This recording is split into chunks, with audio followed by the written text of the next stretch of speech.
Hola, bienvenido a tu programa Caminando con Dios. Yo soy la pastora profeta Corey Gómez de la Iglesia Avance Global. Es de bendición, es un privilegio y es un gran privilegio realmente poder compartir contigo en cada uno de nuestros programas, no solamente con Caminando con Dios, pero cada una de las programaciones que hemos preparado para ti. Este es un tiempo donde el Señor nos está trayendo una revelación de su palabra. Nuestra oración es que tú puedas recibir esta ministración de una manera especial. Que esta palabra llegue a tu vida, que esta palabra se siembre en tu vida y que esta palabra produzca el fruto que tiene que producir. Gracias por estar con nosotros en sintonía. Y quiero decirte que a lo largo de la programación tenemos una línea de oración donde puedes llamarnos y compartir tu necesidad. También me gustaría invitarte a nuestra congregación para que nos visites y ahí está en pantalla nuestra dirección. Puedes tomarla y si quieres saber de nosotros, puedes entrar a nuestra página en internet y ahí vas a accesar quiénes somos como congregación. Una congregación que ha sido posicionada en esta ciudad y en este tiempo para traer reforma y para equipar al cuerpo de Jesucristo. Es un gran privilegio entonces ser parte de lo que Dios está haciendo en este tiempo sobre esta ciudad. He estado tratando una serie, la reforma de Ezequías. ¡Wow! Interesantísima. Te decía que yo soy la persona más edificada con esta serie. Dios ha estado ministrando a mi vida esperanza. Dios ha estado ministrando a mi vida realmente una convicción absoluta de que estamos en el mejor momento. Como generación profética en Dios somos una generación especial. Tú eres parte de esa generación profética y quiero animarte a que te levantes. No importa cuál es tu circunstancia. Quiero invitarte a que te centres en las cosas que Dios está haciendo, en las cosas que Dios está diciendo, porque Dios se está moviendo de una manera sobrenatural en nuestras vidas y Él está haciendo grandes cosas en las naciones de la tierra. Ser parte de lo que Dios está haciendo y de lo que Dios está diciendo es un gran privilegio para nosotros. Así es que en el nombre de Jesús no es tiempo ni para sentarte a llorar, no es tiempo para que tú te sientas como que, bueno, hasta aquí llegué, no, sino que tú puedas decir, bueno, es el tiempo de yo buscar al Señor, es el tiempo de encontrarme con Él y es un tiempo donde voy a ver su gloria, su presencia en una dimensión diferente. Hemos sido levantados a una nueva dimensión con Cristo, hemos sido levantados en una nueva dimensión de autoridad y por eso en el nombre poderoso de Jesús yo declaro esto sobre tu vida y declaro que no es el tiempo para llorar, es el tiempo para creer a Dios por grandes cosas. La generación Ezequías, una generación apasionada y radical. Y vemos cómo Ezequías como rey le dio una orden a los levitas y quedábamos en el programa. Y dice la palabra que ellos entraron al interior del templo después de haberse purificado, entraron al interior del templo y purificaron, sacaron toda la inmundicia que se encontraba en el templo. Y dicen que una vez que lo hicieron, esto les tomó 16 días y una vez que llegaron, terminaron la obra, le dijeron al rey y entonces empezaron los preparativos para hacer la Pascua. Te decía, y ahí quedábamos, que ellos tomaron toda esa inmundicia que acá se había introducido al templo y dice que lo echaron en el arroyo de Cedrón. Y para mí ha sido bien interesante estudiar esto. El arroyo de Cedrón es un arroyo que divide, que de hecho es un arroyo pequeño, en tiempo de lluvia se crece, que divide el monte Moriah del monte de los olivos y el monte Moriah está en intermedio entre el monte Sión y el monte de los olivos. Entonces Cedrón está allí y es interesante porque este fue el monte que el Señor tuvo que atravesar después para subir hasta los olivos. Y es importante porque Cedrón, déjame leerte algunas cosas que encontré interesantes. Cedrón es la palabra Kidrón en el hebreo, que significa un lugar oscuro. Viene de una palabra que significa lamentarse, es enlutarse, hay una imagen que es como cuando la gente estaba entristecida, que se vestía con saco. Esa es la palabra Cedrón. significa oscurecerse o entenebrecer. En otras palabras, este es un lugar de entrega, es un lugar de muerte. Esto es lo que habla Cedrón. Y el hecho de que proféticamente allí haya sido el lugar donde ellos lanzaron la inmundicia que había sido introducida al templo, está hablando de un proceso de muerte, porque justamente el área más fuerte para tratar en el espíritu son esas áreas internas que tenemos en nuestra vida y que debemos sacrificar al Señor y que debemos permitir que el Espíritu Santo venga y mate cosas en nuestra vida, circuncide cosas en nuestra vida, y no es un proceso fácil. De hecho, yo siempre he dicho que el ritualismo externo es mucho más fácil quitarse el pantalón, es mucho más fácil quitarse la pintura. Es decir, cuando nosotros creemos que la santificación es algo externo, y este ha sido el problema de la iglesia, que llevó la santificación a algo externo, pero tenemos entonces, como lo he dicho en otros programas, mujeres con las faldas largas, pero también con las lenguas largas. Tenemos mujeres o gente en la iglesia que está muy circunspecto con un buen perfume y un buen traje, pero con los ojos que se les salen detrás del cuerpo de una mujer.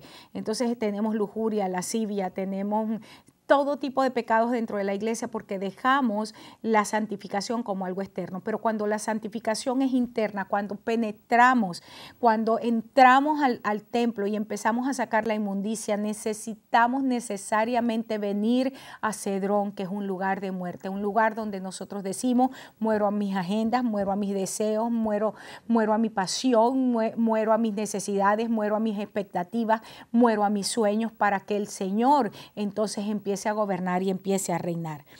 Este lugar pudiéramos mencionarlo como Juan, como lo que nos dice Juan en el capítulo 12 del 24 al 26.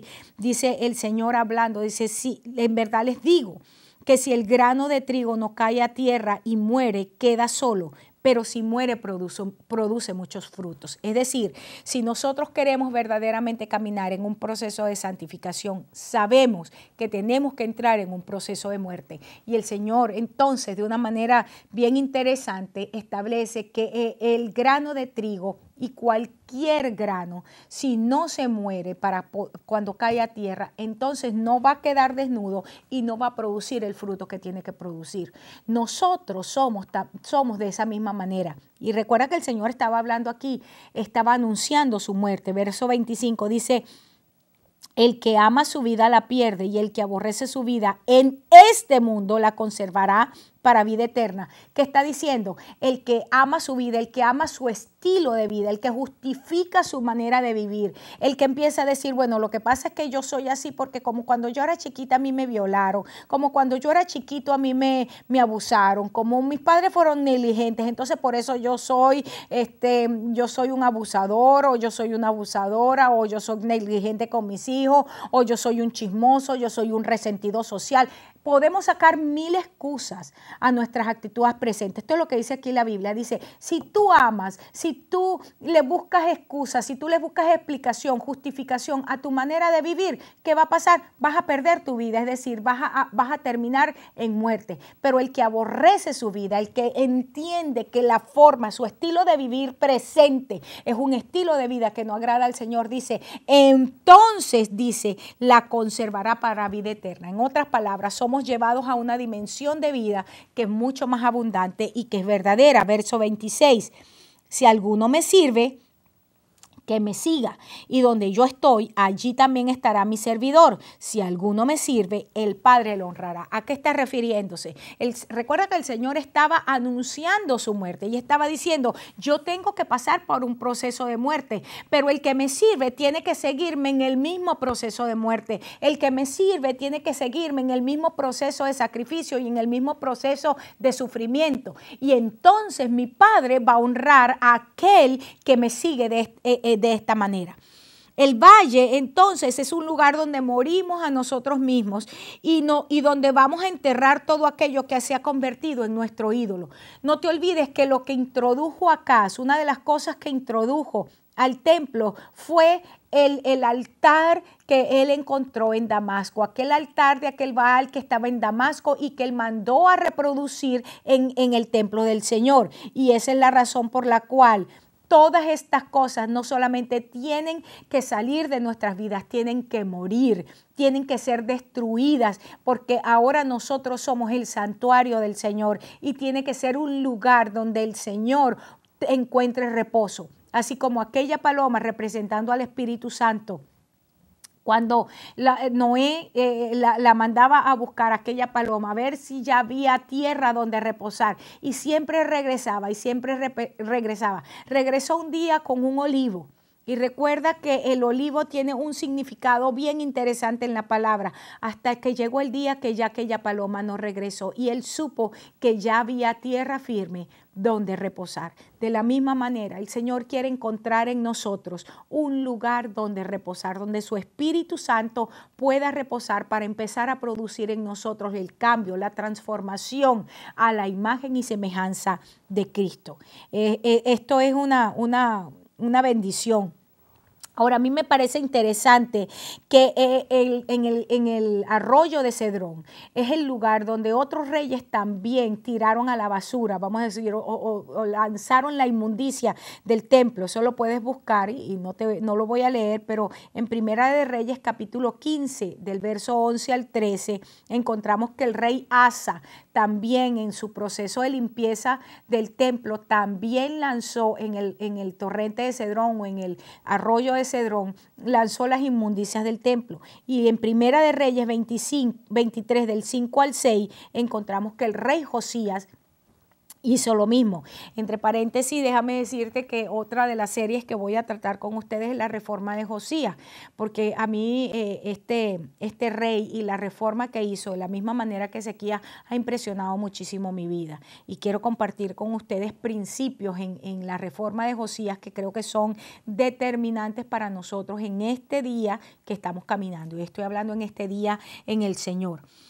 Algunos comentaristas, revisando, porque siempre me gusta escudriñar para aprender más de los lugares, me encontré que algunos comentaristas consideran que el Valle de Cedrón es el mismo valle que Joel menciona cuando lo llama el Valle de Josafat.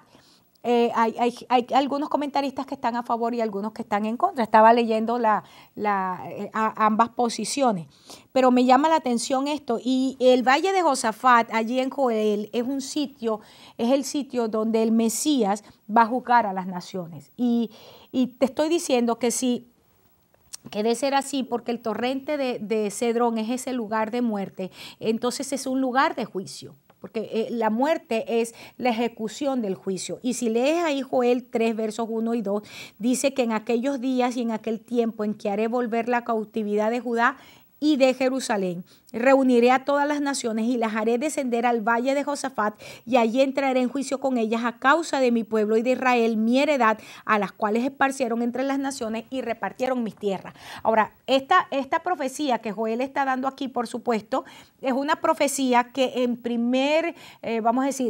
su primer nivel de interpretación sabemos que se refiere a la segunda venida de Cristo.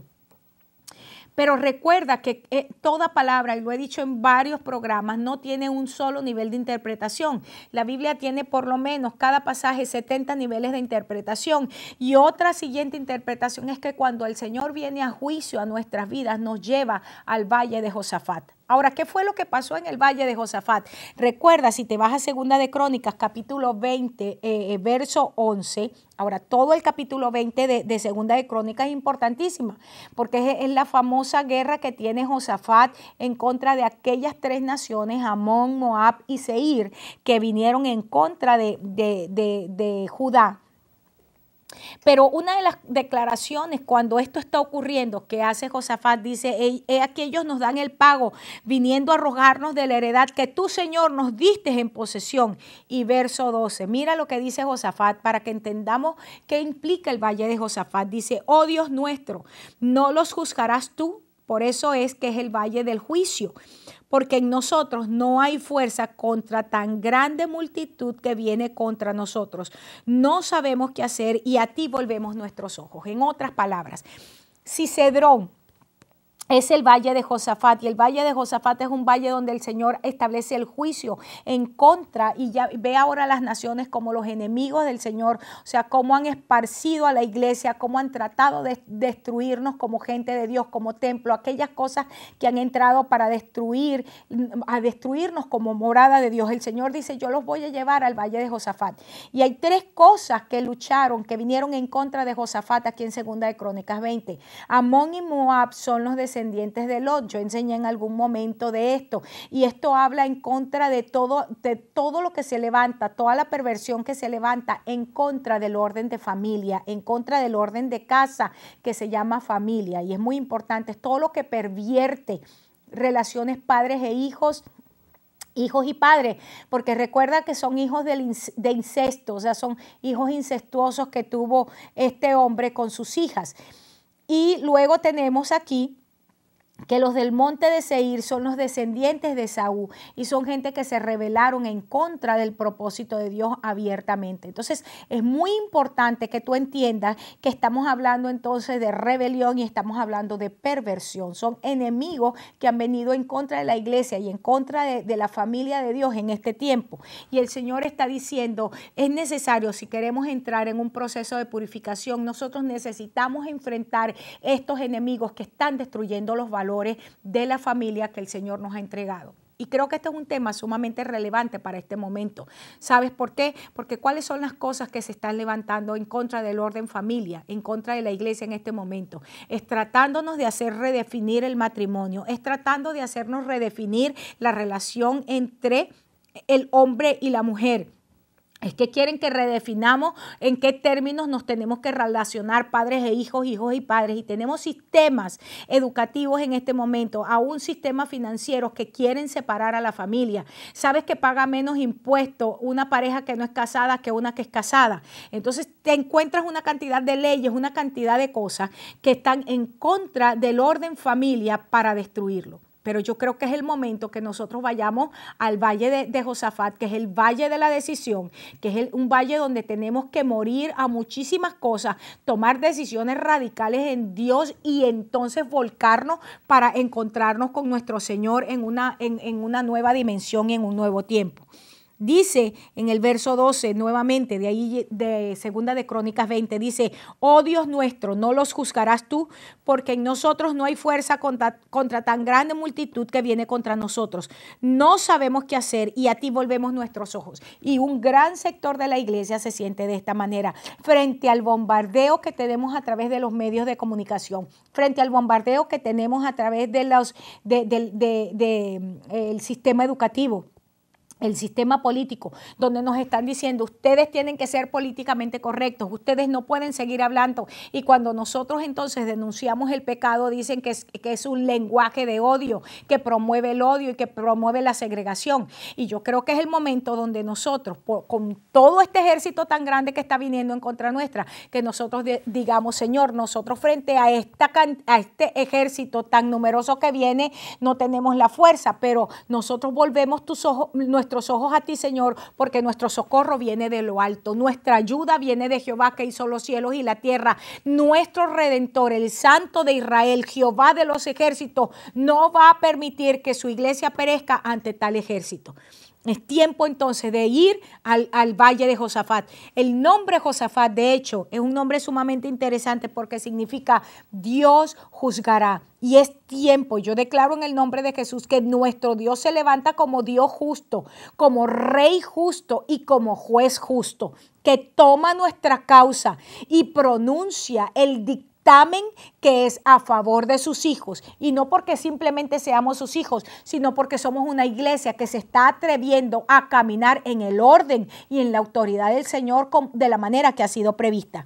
Fíjate que cuando dice aquí que vamos a ir al al valle de Josafat, que es el mismo valle de la decisión, es interesante porque es en ese contexto donde dice que debemos echar la hoz porque la mies ya está madura. Ese es el verso 13 de Joel, del capítulo 3. Es decir, que cuando el Señor empieza a traer el juicio, porque nosotros hemos decidido tomar asumir esas decisiones radicales en nuestra vida, el Señor empieza a traer a nuestra vida entonces entonces una cosecha. Y no te olvides que cosecha aquí es en todos los ámbitos, no es solamente a nivel de almas que el Señor va a traer a nuestras congregaciones, pero también es una cosecha en cuanto a lo que es ver el fruto de Dios en la vida de nuestros hijos, es en ver a nuestra familia sirviendo al Señor, es poder ver con nuestros ojos cómo el Señor destruye a ese espíritu anticristo que se está moviendo en la media, que se está moviendo en la política, que se está moviendo en la finanza y está entregándonos a nosotros dictámenes favorables para que podamos entonces caminar de acuerdo a lo que Él ha establecido. Dice que debemos echar la hoz porque la mies está madura, pero ¿cuándo la mies está madura? Cuando entramos a juicio, cuando nosotros venimos al valle de Josafat, que es el valle de la decisión. Y dice ahí en el verso 14 que el día está cercano, el día de Jehová en el valle de la decisión. Y la palabra decisión es la palabra trinchera también. Es cuando los ejércitos se atrincheran para no ser destruidos, pero implica una decisión diligente con respecto a un asunto. Es una palabra sumamente interesante. Por eso te digo, es cuando nosotros entramos al torrente de Cedrón para lanzar la inmundicia, es un lugar donde decidimos morir a nuestra agenda para alinearnos con los propósitos de Dios, para caminar en la agenda de Dios y en el corazón de Dios para este tiempo. ¡Wow! Es bien interesante todo lo que hemos visto hasta aquí. Y con respecto a lo que es la reforma de Ezequías, hay muchísimas cosas que nosotros podemos hablar con respecto al hecho de poder decidir ajustarnos y alinearnos a lo que es el propósito de Dios. Y en los programas que siguen, yo quiero tratar contigo todo lo que es la implicación de en tiempos como estos celebrar la Pascua, porque me llama la atención que justamente la fiesta que ellos celebran y por lo cual ellos entran en todo este proceso de santificación fue exactamente la Pascua. Y no te olvides que la Pascua era la fiesta que hacía alusión al haber sido librados de la esclavitud de Egipto, el hecho de haber sido cubiertos, guardados de las plagas que tocaron Egipto. Y esto para mí es sumamente importante porque cuando nosotros caminamos en la santificación, cuando nosotros caminamos en un proceso de apartarnos para los propósitos especiales que Dios tiene para nuestra vida, estamos derrotando y estamos lanzando de nuestra vida todo lo que es sistema babilónico, todo lo que es sistema egipcio, todo lo que es Sodoma y Gomorra en nuestras vidas, que quemó las puertas en el hogar de Lot. Y estamos entonces asumiendo que el propósito perfecto de Dios para nuestras vidas es lo que anhelamos y es lo que esperamos. Y es cuando nuestra declaración cambia porque decimos, yo y mi casa serviremos a Jehová. Yo voy a ver a mis generaciones viviendo para Dios. Yo voy a ver a mis generaciones sirviendo al Señor con todo lo que son y con todo lo que tienen.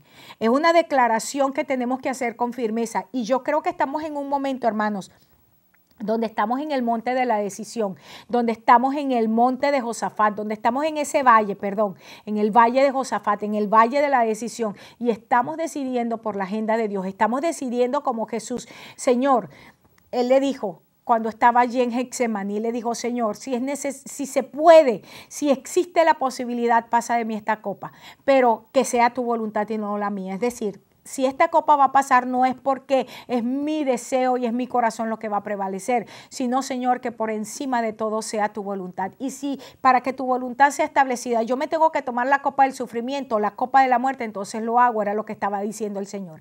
Y cuando nosotros en ese momento, nosotros venimos delante del Señor con decisiones en el proceso de santificación, en el proceso de caminar para Dios, tenemos que decir, Señor, que sea tu voluntad y que no sea la mía. Es en ese momento cuando nuestra mente empieza a ser transformada, cuando nosotros no nos amoldamos al sistema, sino que entonces empezamos a romper el sistema del mundo y empezamos a caminar de acuerdo al plan de Dios. Y entonces nuestra vida es transformada. ¿Por qué? Porque cuando nuestra mentalidad es transformada, nosotros entendemos comprobamos la voluntad de Dios perfecta para nuestras vidas y podemos caminar en ella, podemos tomarla para nosotros, podemos abrazar el propósito y el plan perfecto de Dios para nosotros. La iglesia de Cristo ha llegado al momento donde está en el valle de la decisión. Hemos entrado, hermanos, y de verdad, entendiendo el episcopos de Dios. El año 2015 es un año donde nosotros hemos entrado a un tiempo de decisiones profundas. Estamos en un momento donde asumir lo que Dios está haciendo y lo que Dios está diciendo desde el cielo implica muerte en nuestras vidas, implica muerte en una cantidad de cosas. Y quiero decirte, es preferible que nosotros asumamos lo que Dios está haciendo y que no decidamos más por nuestras agendas. Hay un liderazgo, y lo he dicho en otros momentos, que simplemente por ver su propio torre de Babel construida, cambió el mensaje. Sacaron el nombre de Jesús de las canciones, sacaron el nombre de Jesús de la predicación, sacaron la cruz de Cristo de la predicación. Entonces ahora es la hipergracia. Entonces es decirle a la gente, vive como te da la gana, pero eso sí, los diezmos y las ofrendas no dejes de traerlo. Es decir, volvimos allá al siglo XV, al siglo XIV, donde el pueblo tenía que comprar las indulgencias y tenía que pagar ese montón de cosas para sacar a la gente de ahí, de donde estaba. Estamos haciendo exactamente lo mismo y te voy a decir, como enseñaba en algunos programas, si el Señor, cuando hablamos del pacto, que era el pacto mosaico, dice, si esa revelación fue que no era una revelación de vida, fue con gloria, y aún allí el juicio de Dios se manifestó, cuánto más gloria se manifiesta en el nuevo pacto. Pero déjame decirte, el Dios que tenemos en el nuevo pacto sigue siendo un Dios de fuego consumidor y dice que Dios no puede ser burlado y que todo lo que el hombre siembra, eso es lo que va a cegar. ¿Qué estás sembrando tú en este tiempo? ¿Qué es lo que tú estás poniendo en la tierra de tu vida? ¿Cuál es la palabra a la que tú le estás dando cabida? ¿Cuál es la palabra que tú estás creyendo? Hace unos años, y no fue hace muchos años atrás, le di una palabra a unos pastores en la ciudad y le dije, lo que el Señor me dice es que a menos que se produzca cambio en la vida de ustedes, no van a ser usados en el nuevo tiempo. ¿Y qué hicieron ellos? Prefirieron escuchar otra palabra que endulzó sus oídos. Y en este momento, pues simplemente, es como yo digo, son pastores fantasmas en la ciudad, igual que un montón de pastores fantasmas que están tratando de vivir de las cosas del pasado y trayendo a memoria las cosas del pasado para tratar de sobrevivir. Ahora, mi pregunta no es, ¿no será que es más fácil que nosotros nos arrepintamos y que vengamos al Señor con un corazón sincero? Quiero hablarte a ti que me estás oyendo en este momento. Estamos en el valle de la decisión. Necesitas tomar decisiones radicales en tu vida, necesitas hacer cambios radicales y profundos en tu vida y necesitas vivir a la altura de la demanda de Dios en tu vida como debe ser. Necesitas aprender a ser puntual, necesitas aprender a ser objetivo en lo que Dios te está diciendo y necesitas caminar en cada palabra que Dios te está dando. Ya mi tiempo terminó, pero ahí está mi número de teléfono. Puedes llamarnos y puedes compartir con nosotros tu necesidad de oración. Puedes también entrar en nuestra página en Facebook. Puedes dejarnos allí tus comentarios. Hermano, hermana, mi oración es que la palabra del Señor produzca cambios en tu vida, produzca en tu corazón esa necesidad de ser diferente, esa necesidad de vivir para Dios a la estatura de lo que Él le está demandando. Yo quiero bendecirte en el nombre de Jesús y te espero en mi próximo programa. Aún no he terminado, todavía me falta estudiar toda la Pascua y todo lo que implicó la Pascua en la reforma de Ezequías. Dios te bendiga, Dios te guarde. Gracias por estar conmigo.